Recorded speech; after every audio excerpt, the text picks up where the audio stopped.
G'day everyone and welcome to VS Closings. I'm Lachlan Madison. Now what VS Closings up for tonight is Bombers, the history of the Essendon Football Club. 1998 VS, from 7 Sport, and here we go. 94, and the club took another night premiership. Sheedy was filling the trophy cabinet. This time, Adelaide watched as the Bombers won by 34 points. Round 2 was a special moment for the Watson family. Game 300 and a chance to share it with the kids.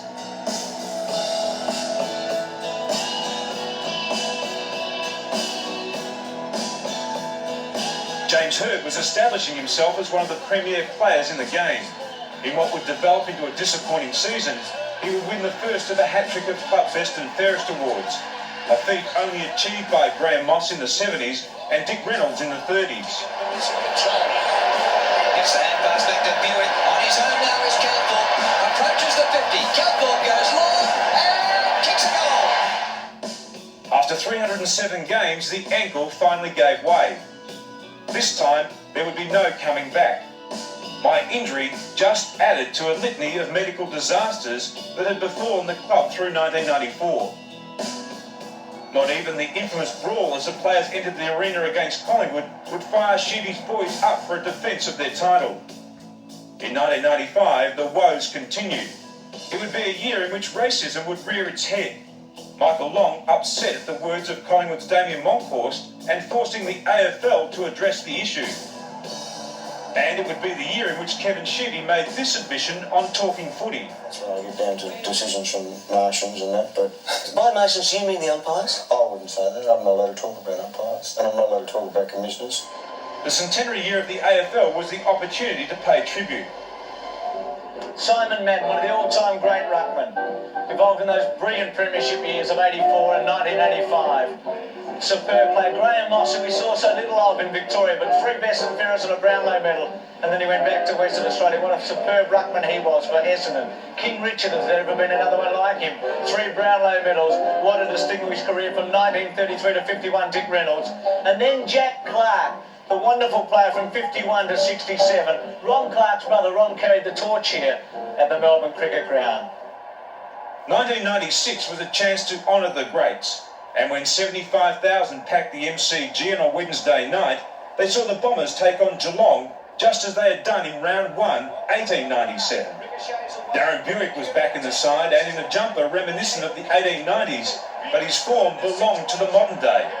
While he kicked 9 in a 5-goal win, the club suffered a massive blow when Michael Long injured his knee. His season over. Since the Geelong goal.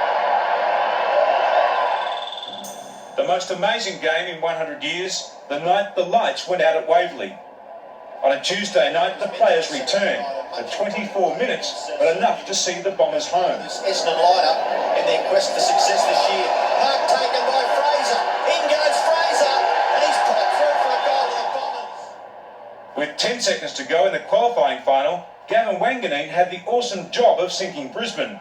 His poster saw the Bears home by a point. And we've got 17 seconds left. This is the most unbelievable climax to a game of footy we've seen. Essendon's first ever final out of Melbourne in the history of 124 years of the club.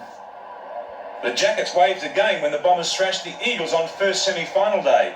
A week later, they were out of the finals as Sydney won by a point.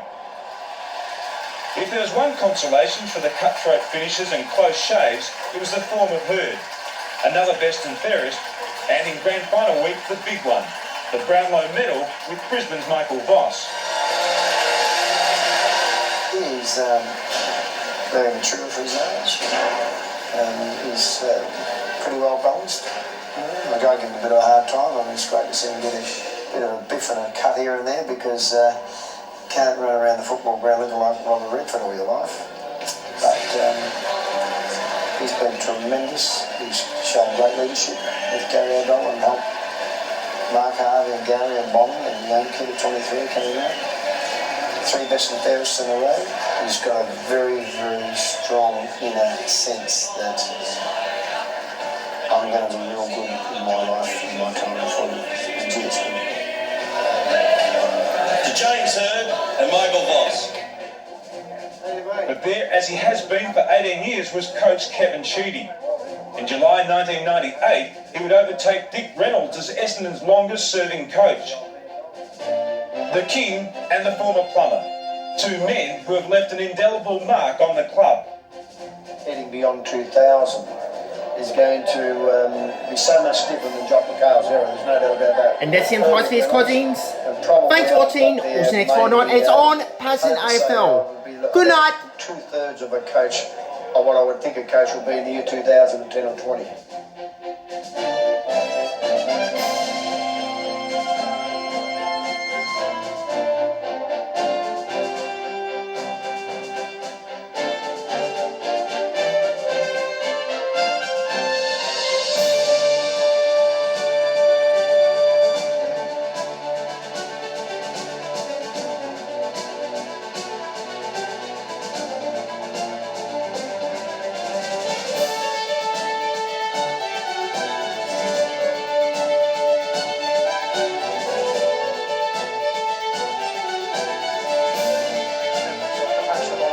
Mitchell running into an open goal. More determined and it's far better. Of the Essendon Club, Mr. Graham Moss. It's, I reckon, the biggest thing every footballer needs to be as part of the Premierships.